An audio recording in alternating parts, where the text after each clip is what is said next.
Imagine watching your father being dragged onto a stage in front of hundreds of government officials.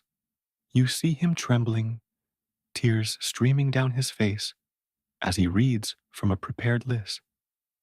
Each name he speaks condemns another man to death, including some of his closest friends.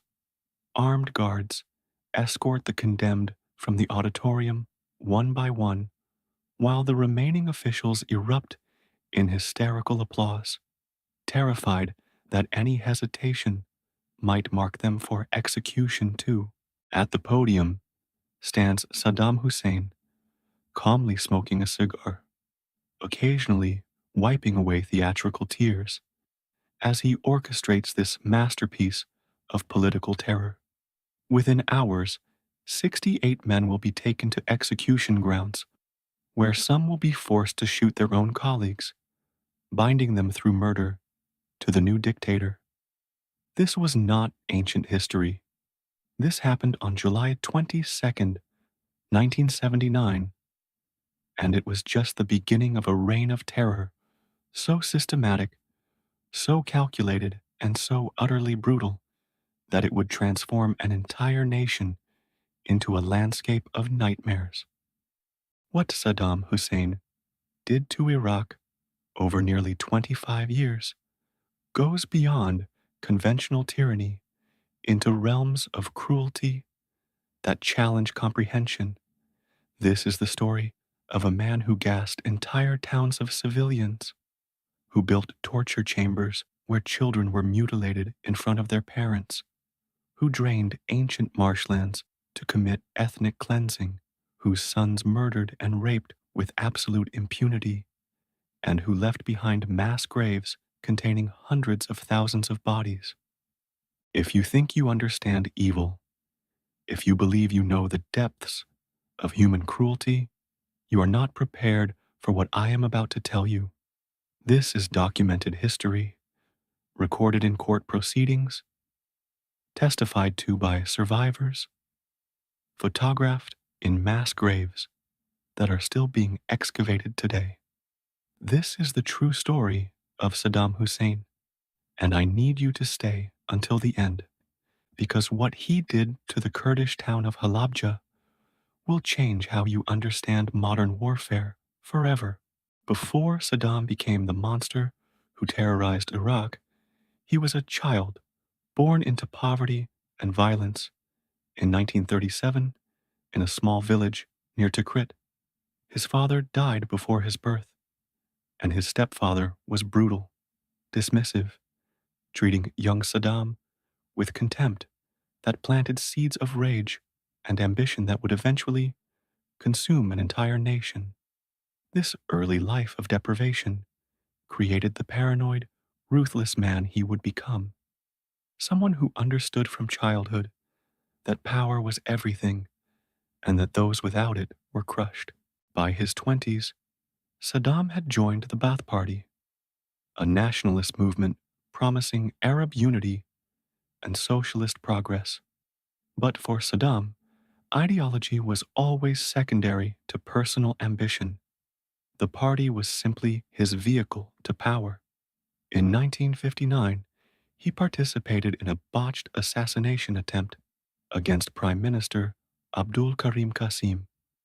When the plot collapsed, Saddam fled to Egypt, where he spent years in exile, studying law at Cairo University, but more importantly, learning the art of political manipulation and ruthless survival.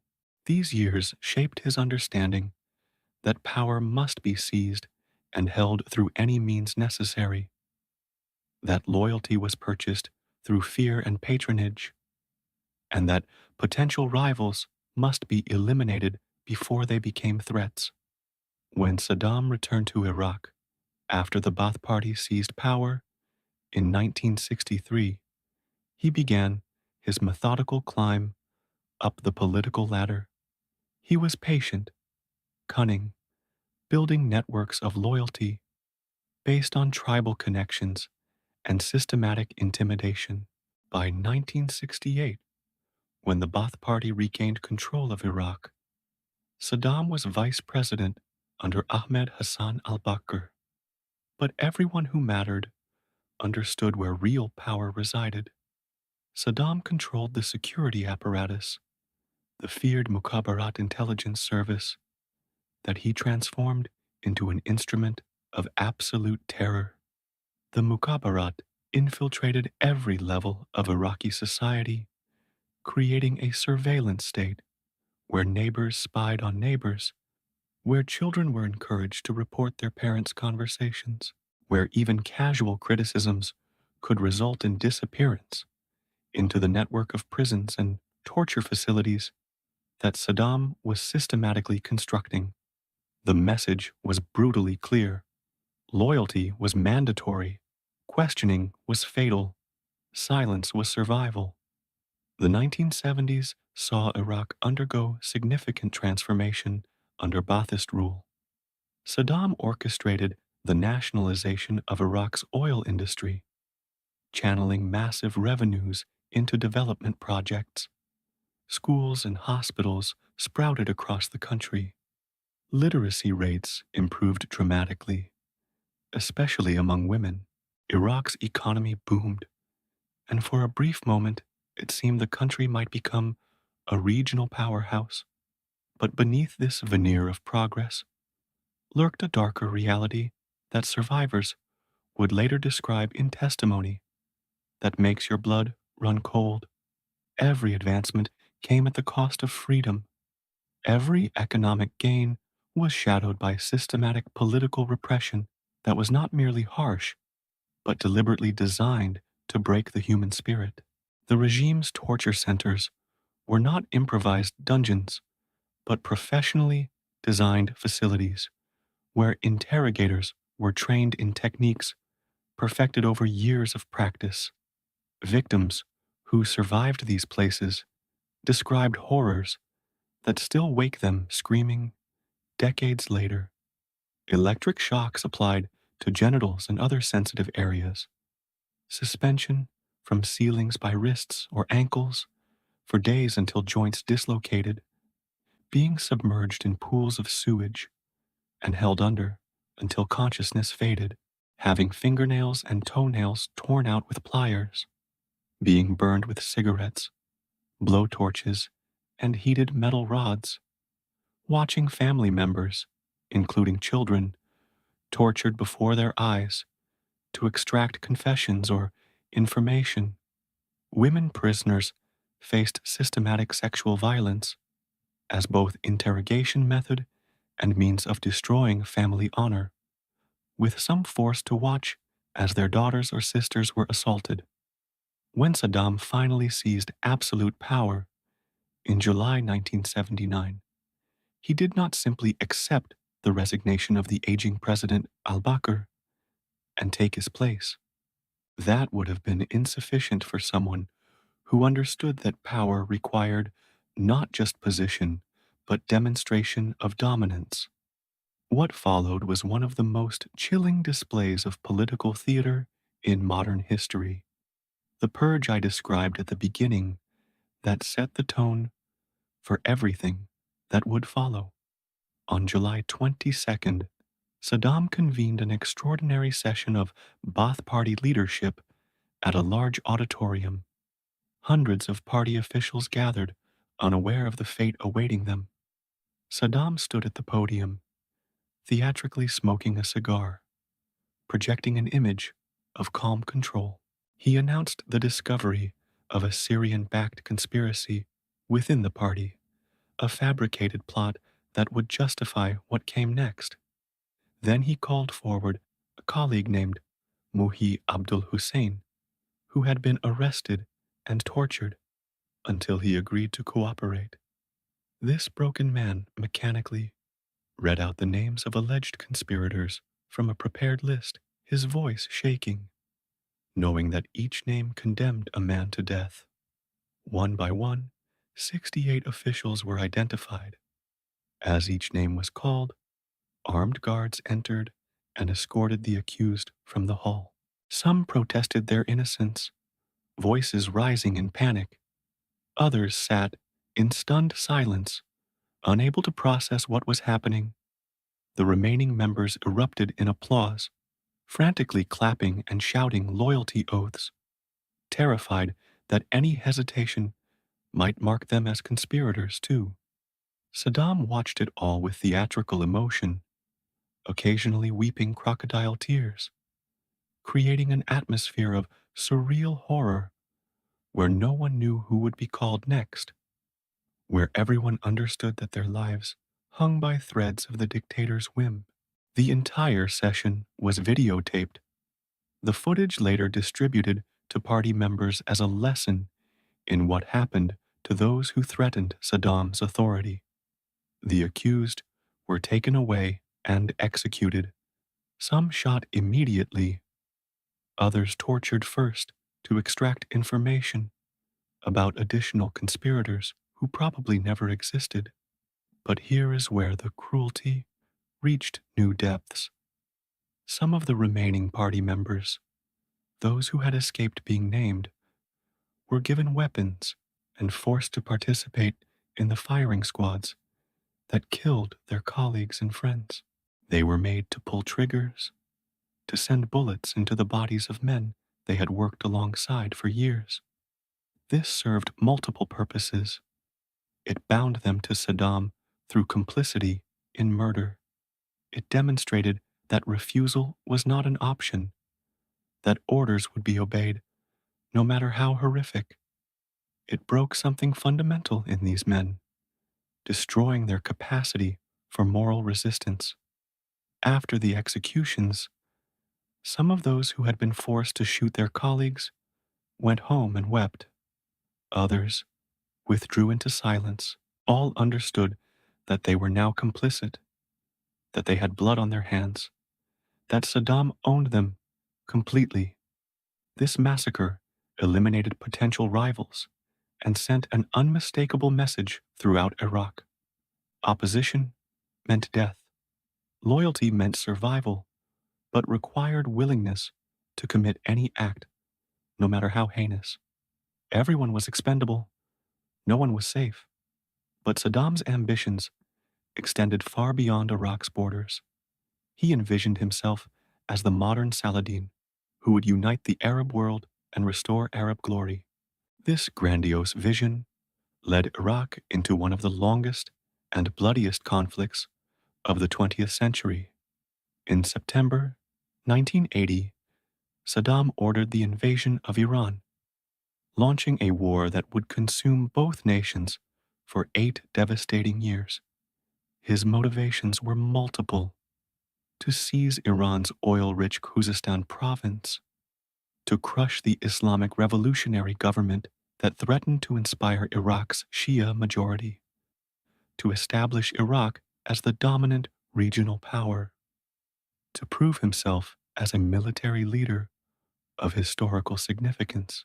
The Iran-Iraq War became a nightmare of modern warfare that combined World War I-style trench fighting with 20th century weapons of mass destruction. Human wave attacks where thousands of Iranian soldiers, many of them teenage volunteers, charged across minefields and through machine gun fire. Chemical weapons deployed routinely against enemy forces. Ballistic missiles targeting civilian populations in both countries. The war's toll was staggering.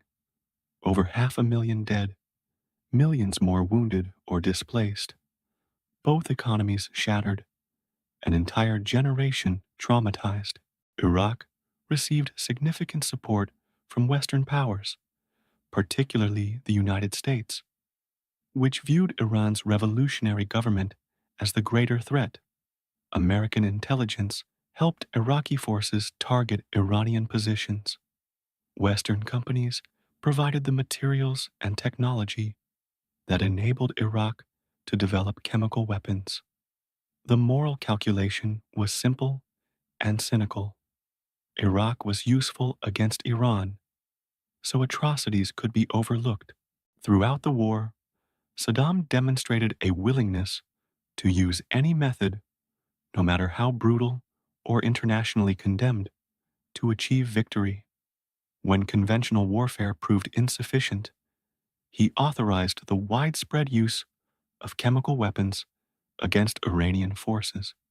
Mustard gas and nerve agents like tabun and sarin were deployed routinely, turning battlefields into scenes of unimaginable suffering that survivors describe with voices that still shake decades later.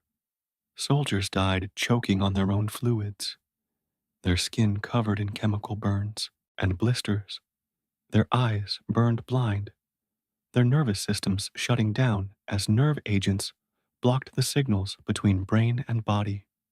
Some convulsed for hours before dying, others suffocated slowly as their lungs filled with fluid. The lucky ones died quickly.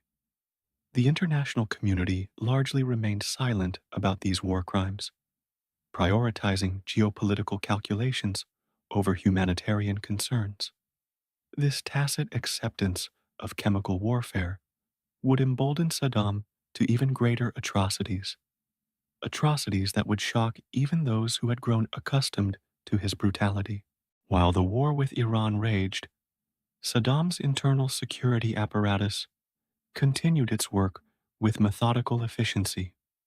The regime maintained dozens of detention facilities across Iraq, each with its own specialty in inflicting suffering. Abu Ghraib prison became perhaps the most infamous, though it was far from the only center of horror. Political prisoners, suspected dissidents, and anyone who attracted the regime is suspicion could find themselves in these facilities, where interrogators employed techniques designed to break both body and spirit. Former prisoners who survived to testify described experiences that sound like descriptions of hell.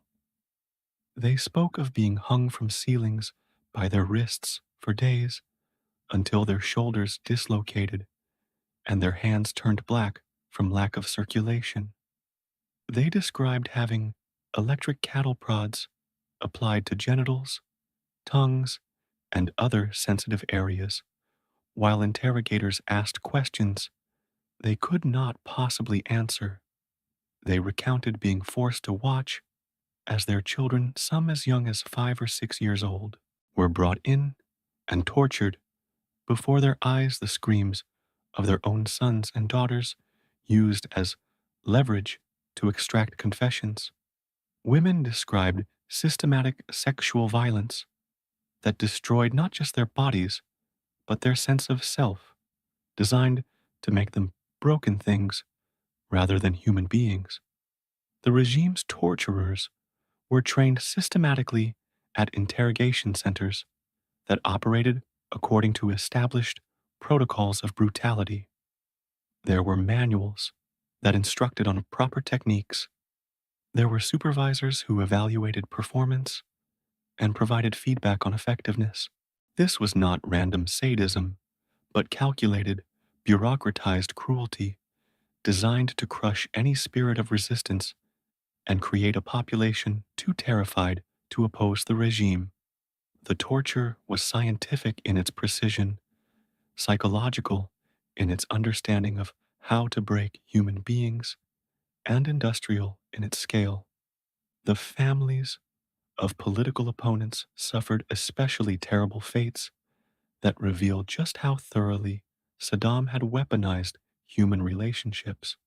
Those who managed to flee Iraq and speak out against the regime from exile knew they had signed death warrants for relatives left behind.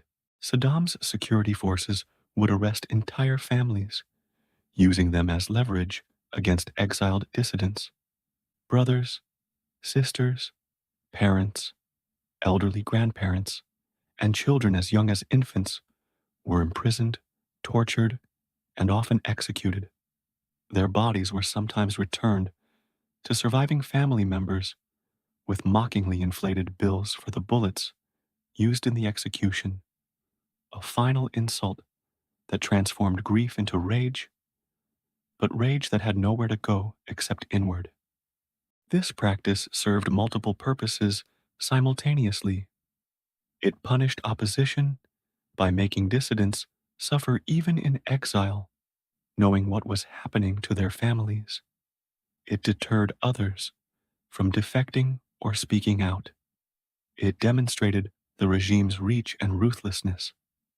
It created a culture where no one could trust anyone because even family members might be used as weapons against you. Religious leaders posed a particular challenge to Saddam's secular Ba'athist ideology. While he publicly claimed to respect Islam and even portrayed himself as a defender of Islamic values, when politically convenient, any religious figure who attracted a significant following or dared to criticize the regime became a target for elimination.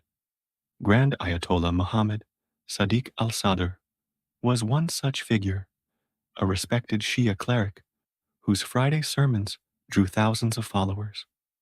Al-Sadr eventually began criticizing the regime's policies and calling for Islamic governance, carefully but clearly challenging Saddam's authority. In February 1999, gunmen assassinated al-Sadr and two of his sons as they drove through Najaf after Friday prayers. The vehicles were riddled with bullets in broad daylight on a busy street. The regime claimed ignorance and suggested unknown militants were responsible, but no one doubted who had ordered the killing. Similar fates befell other religious leaders who refused to become mere instruments of state propaganda.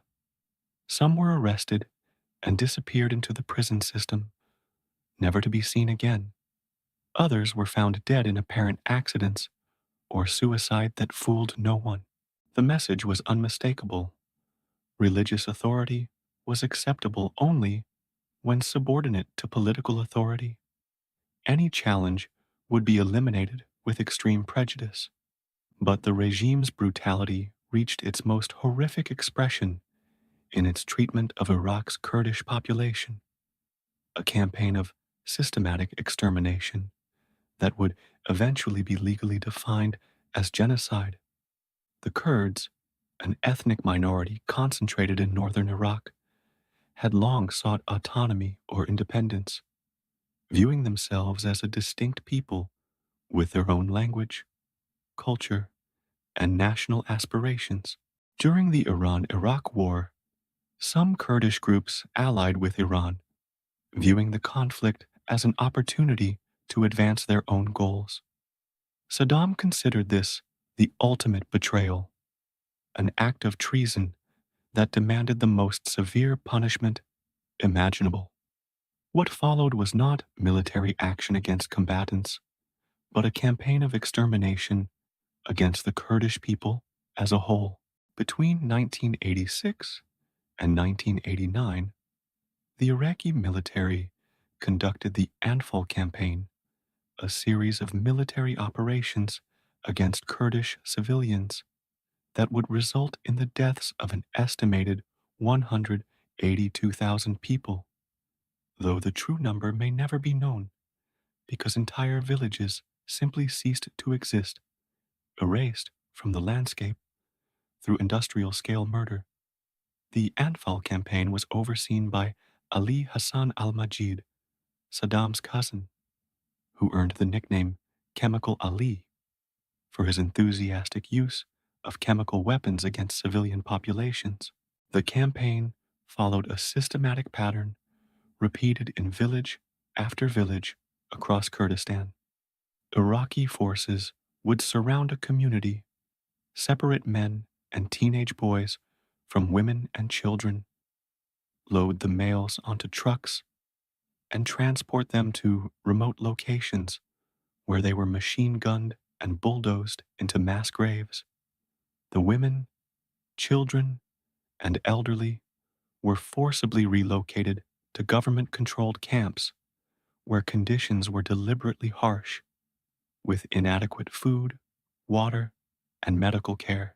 Thousands of Kurdish villages were completely destroyed, their buildings demolished, their fields poisoned, their orchards burned.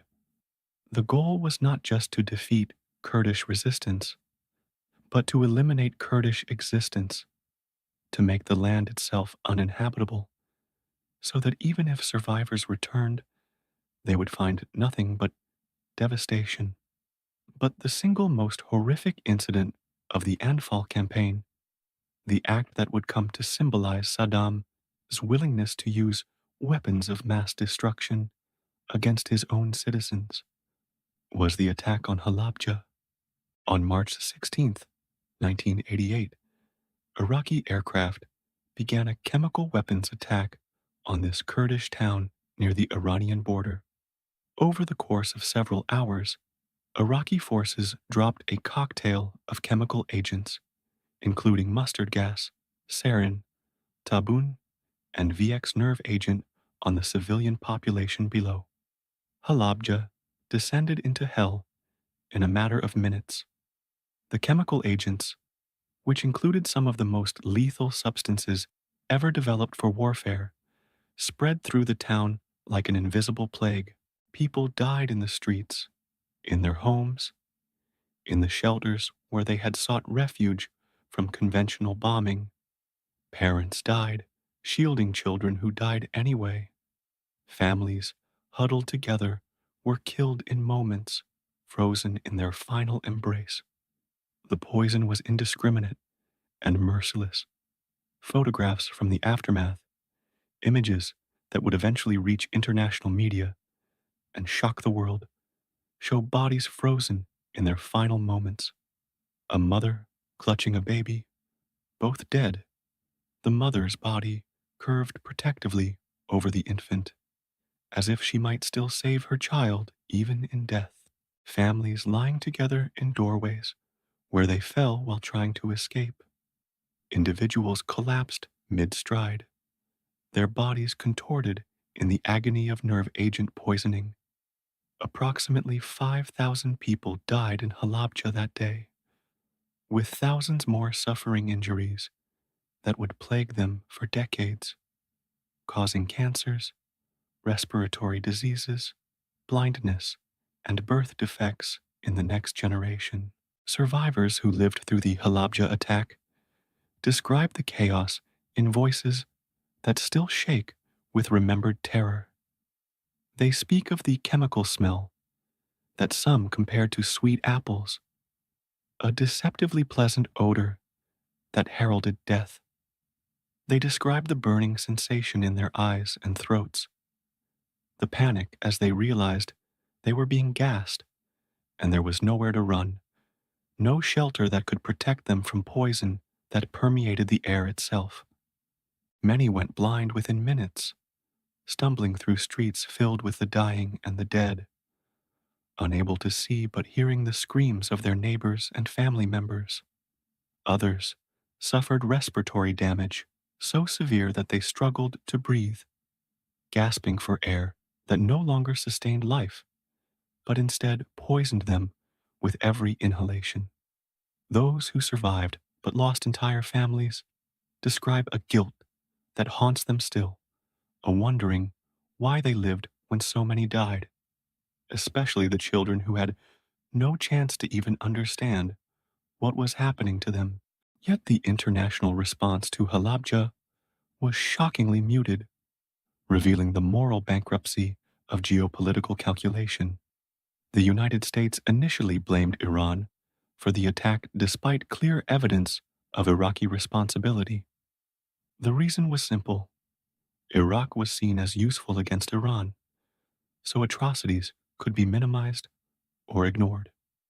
This failure to condemn Saddam's use of chemical weapons against civilians sent a message that he interpreted clearly. The international community would not stop him. He could do anything. Saddam's sons, Uday and Qusay, deserve special attention in any accounting of the regime's brutality because they represented the next generation of terror, the heirs to a kingdom built on bones. Both were raised in an atmosphere of absolute power, where no desire was denied and no action faced consequences. Qusay, the younger son, was cold and methodical. Eventually placed in charge of the Special Republican Guard and the Mukhabarat, he implemented his father's policies with bureaucratic efficiency, overseeing torture facilities and directing security operations with the same emotional detachment one might apply to managing a business. He was dangerous precisely because he was rational, calculating, capable of ordering mass murder without passion or remorse. But Uday, the elder son and originally Saddam's heir, apparent, was something else entirely.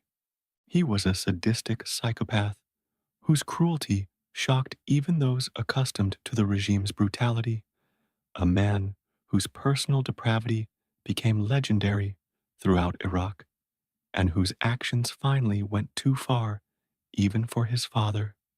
Uday Hussein's reign of personal terror was capricious and monstrous in ways that exceeded official state brutality. He frequented parties and nightclubs where he would select women who caught his eye, pointing them out to his bodyguards, who would then bring them to him. Refusal was not an option. Women who resisted were raped, sometimes tortured with cigarettes or other implements, occasionally killed if they fought too hard, or if Uday simply tired of them. Families of his victims lived in terror, knowing that any attempt to seek justice or even speak about what had happened would result in their own elimination. In 1988, Uday murdered his father's personal valet at a party, bludgeoning the man to death with a cane in front of horrified guests because he blamed the man for introducing Saddam to a new wife. Even Saddam recognized that this was too much, that Uday's behavior was spiraling out of control. He temporarily exiled Uday to Switzerland as punishment, but the exile lasted only months before Saddam called his son back, and Uday's behavior continued essentially unchecked. Uday also controlled Iraqi sports as head of the Iraqi Olympic Committee, transforming athletics into another realm of terror. Athletes who failed to meet expectations faced torture as punishment for their failure. Soccer players who lost important matches were beaten on the soles of their feet with canes, a punishment called falaka that caused excruciating pain and often permanent damage. Some were imprisoned in shipping containers in the desert heat. Others were forced to kick concrete balls until their feet were destroyed. Uday maintained a private torture facility where he personally participated in interrogations and punishments, not out of any intelligence gathering necessity, but purely for his own sadistic enjoyment. He would force parents to watch as he tortured their children, or compel individuals to harm their own family members, finding pleasure in destroying human bonds and breaking spirits. Tales of his cruelty spread throughout Iraq, adding another layer of terror to an already terrified population.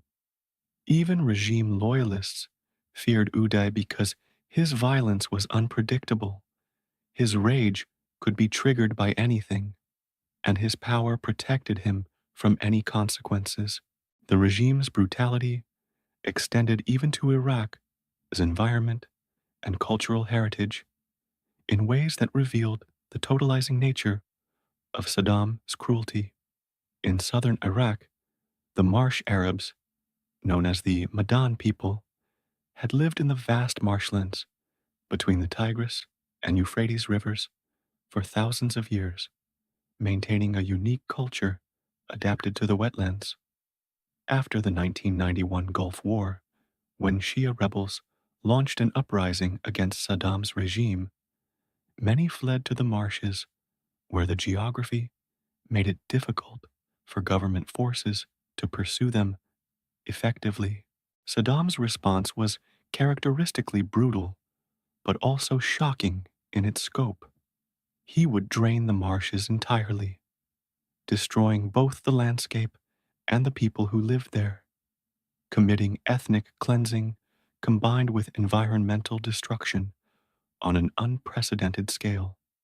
Iraqi engineers working on Saddam's orders diverted rivers, built dams, and dug massive canals to drain the marshlands that had existed for millennia.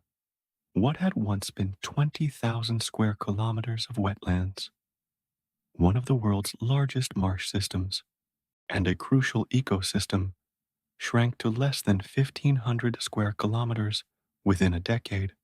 The ecological devastation was catastrophic, with countless species of birds, fish, and other wildlife losing their habitats, some being driven to extinction. But the human cost was even more severe and deliberate. The Madan people lost their homes, their way of life, and often their lives as villages were burned.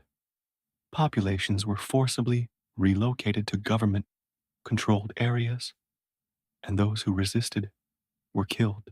The regime used chemical weapons in some areas of the marshes to drive out holdouts, and death squads hunted refugees who tried to hide in the shrinking wetlands.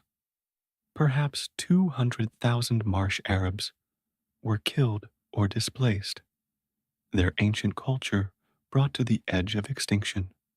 What made this particularly shocking was its combination of cultural genocide and environmental warfare. Saddam was not content to simply kill his enemies. He wanted to destroy the very landscape that had sheltered them, to make it impossible for their way of life to continue, even if survivors remained. The 1990 invasion of Kuwait revealed that Saddam's ambitions had not been tempered by the Iran-Iraq War's devastation. Iraq emerged from that conflict economically exhausted and heavily indebted, particularly to Kuwait and Saudi Arabia, who had provided financial support. Saddam demanded that these debts be forgiven and that Kuwait reduce its oil production to allow prices to rise, essentially demanding that Kuwait pay for Iraq's war. When Kuwait refused, Saddam ordered an invasion that demonstrated his willingness to devour even fellow Arab nations in pursuit of power and wealth. On August 2nd, 1990, Iraqi forces swept into Kuwait, overwhelming the small nation's defenses within hours. What followed was an occupation marked by systematic brutality, torture, and theft on a massive scale that revealed the regime's character. Iraqi forces treated Kuwait as plunder to be stripped of anything valuable. They looted museums and private homes. They stole cars, hospital equipment, industrial machinery, even traffic lights. Entire factories were disassembled and transported to Iraq. Kuwait's infrastructure was systematically vandalized and destroyed. Kuwaiti citizens who resisted faced imprisonment, torture, and execution in facilities that operated openly during the occupation. Iraqi intelligence services arrested and disappeared thousands of Kuwaitis, many of whom were never seen again. Torture centers operated where victims endured the same horrors perfected in Iraq's domestic prisons. Women were raped systematically as a weapon of terror, with Iraqi soldiers given implicit permission to assault Kuwaiti women as part of the occupation strategy of breaking the population's will. When Iraqi forces finally withdrew in February 1991, driven out by a US-led coalition in a military campaign that lasted only weeks, they committed one final act of spite and environmental terrorism. On Saddam's orders, retreating troops set fire to Kuwait's oil fields, igniting over 700 wells that created an environmental catastrophe. The fires darkened the skies for months, created oil lakes that poisoned the land, and demonstrated Saddam's willingness to destroy what he could not keep. If he could not have Kuwait's oil wealth, no one would. The Gulf War's aftermath brought new suffering to Iraq's people in ways that revealed how Saddam's regime prioritized its own survival over every other consideration. The military defeat was swift and devastating, with coalition forces destroying much of Iraq's military infrastructure. Encouraged by President George H.W. Bush's calls for Iraqis to rise up against Saddam, Shia communities in the south and Kurdish groups in the north launched rebellions, believing they would receive American support. But that support never materialized, and Saddam's remaining forces, particularly the Republican Guard that had been held back from Kuwait, crushed these uprisings with characteristic brutality that may have been even more savage because the regime had been humiliated by its defeat. Thousands were executed, often in public squares, as warnings to others. Helicopter gunships strafed civilian areas where rebels had taken control. Artillery pounded rebel held cities with complete disregard for civilian casualties. The international community watched as Saddam massacred his own people, the same people they had just encouraged to rebel, but chose not to intervene because the political will to continue the war did not exist. The subsequent international sanctions imposed on Iraq, ostensibly to pressure Saddam into compliance with UN resolutions, became another instrument of suffering. Sanctions are blunt instruments that rarely harm the regimes they target, but devastate ordinary populations. In Iraq, while Saddam and his elite continued to live in obscene luxury, malnutrition rates soared among the general population. Child mortality increased dramatically, and Iraq's once excellent healthcare system collapsed. Medicine became scarce, water treatment facilities broke down, and diseases that had been under control reemerged. Some estimates suggest that 500,000 children died as a result of sanctions-related deprivation. Saddam's regime skillfully used this suffering for propaganda purposes, blaming the West while simultaneously hoarding resources for itself and allowing its own people to starve to maintain international sympathy, even as Iraq's general population suffered. Saddam and his inner circle lived in obscene luxury that mocked the deprivation surrounding them. He maintained dozens of palaces across the country, each more opulent than the last, filled with gold fixtures and Italian marble, while Iraqi children died from easily preventable diseases. His sons lived like feudal lords, taking whatever they wanted with complete impunity. The corruption was systemic and shameless. Saddam's relatives and tribal allies from Tikrit controlled the economy's commanding heights, enriching themselves through oil smuggling and sanctions busting while the country crumbled.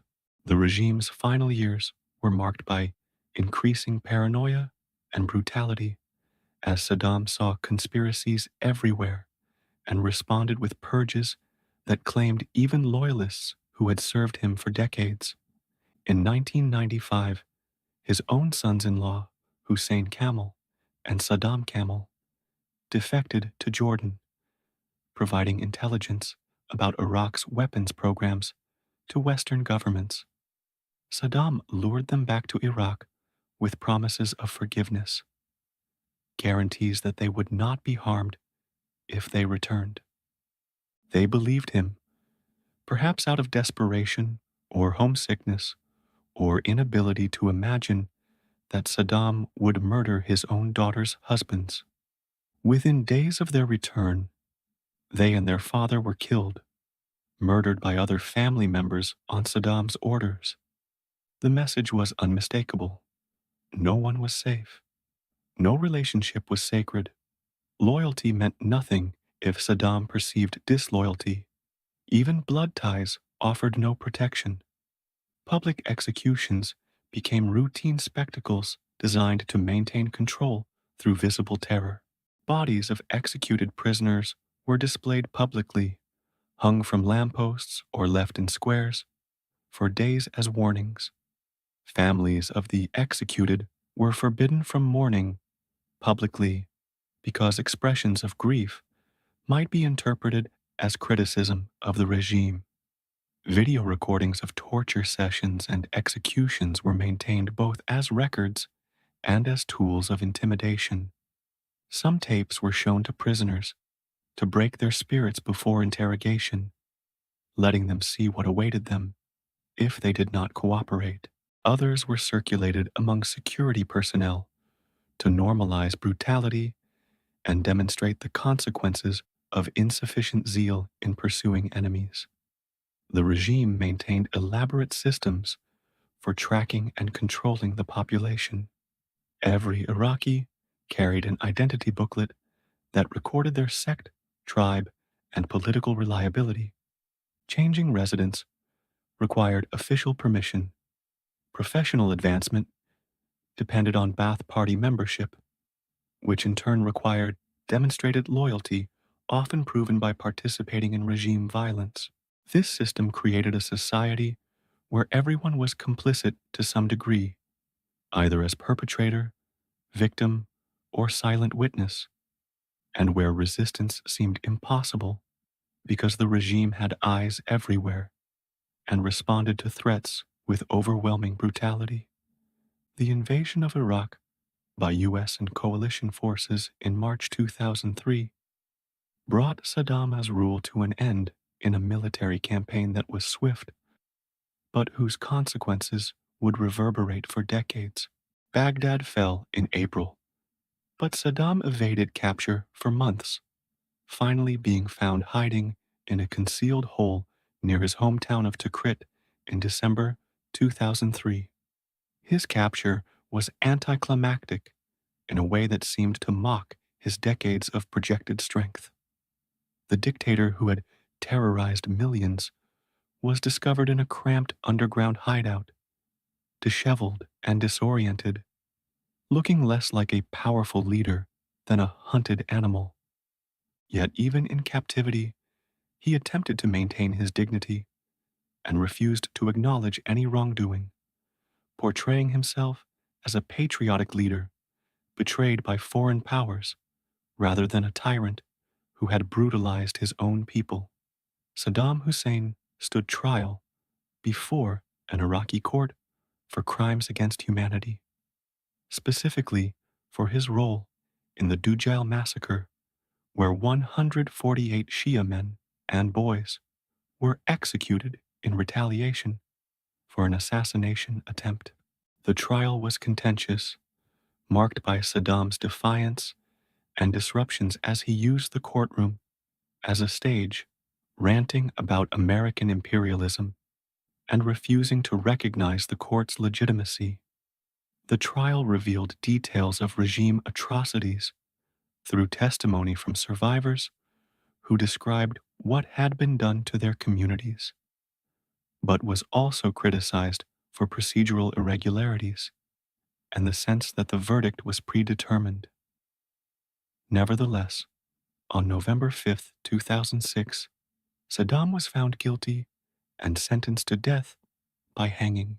Appeals were rejected, and the sentence was carried out on December 30th, 2006 during the Islamic festival of Eid al-Adha. The execution itself became controversial when unauthorized mobile phone footage of the hanging was leaked and widely distributed on the internet.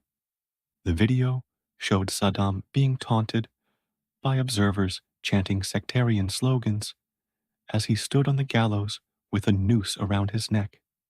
He maintained composure, refusing to show fear, and died reciting the Shahada, the Islamic declaration of faith. The leaked footage provoked international criticism, with many arguing that the execution had been conducted unprofessionally, and that the taunting violated the dignity supposedly accorded even to condemned prisoners. The chaotic manner of his death seemed a fitting end to a life and career defined by violence and chaos, a final moment of brutality in a story built entirely on brutality. Saddam Hussein's legacy is measured in mass graves that are still being excavated in scarred landscapes that will take generations to heal, in shattered communities that lost entire generations, and in traumatized populations that carry the psychological scars of his reign. Forensic teams have identified dozens of mass grave sites across Iraq containing the remains of hundreds of thousands of victims. The full extent of deaths attributed to his regime remains unknown but certainly exceeds 500,000, with some estimates running into the millions when the Iran-Iraq war casualties are included. His rule left Iraq fractured along sectarian and ethnic lines that his regime had deliberately exploited and exacerbated, its economy destroyed, its infrastructure in ruins, and its people deeply traumatized in ways that affect Iraqi society to this day. The invasion that toppled him unleashed chaos and violence that claimed hundreds of thousands more lives in the years that followed, demonstrating that removing a dictator does not automatically restore the social fabric he spent decades tearing apart. The brutality of Saddam Hussein, his regime, stands as one of the starkest reminders in modern history of what happens when power is concentrated in the hands of an individual without conscience or accountability. His rise demonstrated how political movements founded on ostensibly noble principles like Arab unity, anti-imperialism, and social progress can be corrupted when hijacked by ruthless opportunists who use ideology cynically while pursuing naked self-interest. His rule showed how entire state apparatuses can be converted into instruments of terror, how societies can be atomized through fear until neighbor suspects neighbor and children inform on parents, and how brutality can become normalized and bureaucratized until torture and murder are simply administrative functions carried out by ordinary people who punch time clocks and go home to their families after a day of inflicting suffering. What makes Saddam's story particularly disturbing is that the men who staffed his torture centers and execution squads, who drained the marshes and gassed the villages, who separated families and buried bodies in mass graves, were not all psychopaths or sadists. Most were ordinary people who committed extraordinary evil because the system rewarded brutality and punished mercy, because refusing orders meant joining the victims, because after the first atrocity, the next became easier and eventually routine. This reveals something deeply unsettling about human nature and about how systems of terror function. They require not just monstrous leaders, but complicit populations, not just evil intentions, but bureaucratic structures that normalize horror, not just victims, but perpetrators who convince themselves that they are following orders or serving a higher purpose, or simply doing what must be done to survive. The story of Saddam Hussein resonates because it illustrates timeless truths about power, fear, and the human capacity for cruelty. It shows how dictators create and maintain control through calculated brutality that is both systematic and spectacular, both hidden in secret prisons and displayed in public executions. It demonstrates how they exploit tribal and sectarian divisions, turning communities against each other so that horizontal solidarity becomes impossible. and everyone looks to the leader for protection from their neighbors. It reveals how they use ideology cynically, wrapping naked self-interest in the language of nationalism or socialism or religious values, depending on what serves their purposes at any given moment. For the Iraqi people, the trauma of Saddam's reign continues to shape their country and their lives in ways that will persist for generations. Those who survived his torture centers carry physical and psychological scars that never fully heal. Families still search for relatives who disappeared decades ago, hoping for closure that may never come, but unable to stop searching. Children born under sanctions and war have known nothing but instability and violence. The sectarian violence that exploded after 2003 partly stems from grievances accumulated during Saddam's rule, when the Sunni minority dominated and the Shia majority was systematically oppressed. The Kurdish autonomous region exists partly as a response to the genocide attempted against them, a determination that never again will they be defenseless against such attacks. Every aspect of contemporary Iraqi society bears the marks of those brutal decades, and healing will be a multi-generational process. Saddam Hussein believed himself destined for greatness, a leader who would restore Arab power and pride, who would unite the Arab world under his leadership, who would be remembered as a historic figure comparable to ancient conquerors. Instead, he became a byword for tyranny, his name synonymous with brutality and megalomania. The palaces he built at enormous expense while his people starved are now empty monuments to vanity. The statues erected in his honor, which once stood in every city, showing him in various heroic poses, have been torn down and destroyed. The personality cult he cultivated through controlled media and enforced displays of loyalty has been exposed as hollow propaganda that convinced no one who was not compelled to pretend belief. What remains is the suffering he caused, the murdered whose bodies fill mass graves, the tortured whose scars, physical and psychological, will never fade, the displaced who lost homes and communities and ways of life, the poisoned whose genetic damage will affect generations yet unborn. His reign transformed Iraq from a prosperous nation with significant potential and an educated population into a cautionary tale about unchecked power, a warning about what happens when international systems fail to constrain tyrants, a reminder that evil is not an abstraction but manifests in concrete acts of cruelty committed by human beings against other human beings. As the years pass and survivors age, the danger of forgetting looms, and with it, the danger of repeating the patterns that allowed Saddam's reign of terror to continue for nearly 25 years. Already, some attempt to rehabilitate his image, emphasizing the stability and prosperity of Iraq's early Ba'athist period while minimizing or ignoring the systematic terror. This revisionism dishonors the dead, insults the survivors, and makes future atrocities more likely by suggesting that brutality can be acceptable if accompanied by economic development or national strength. The mass graves scattered across Iraq demand remembrance.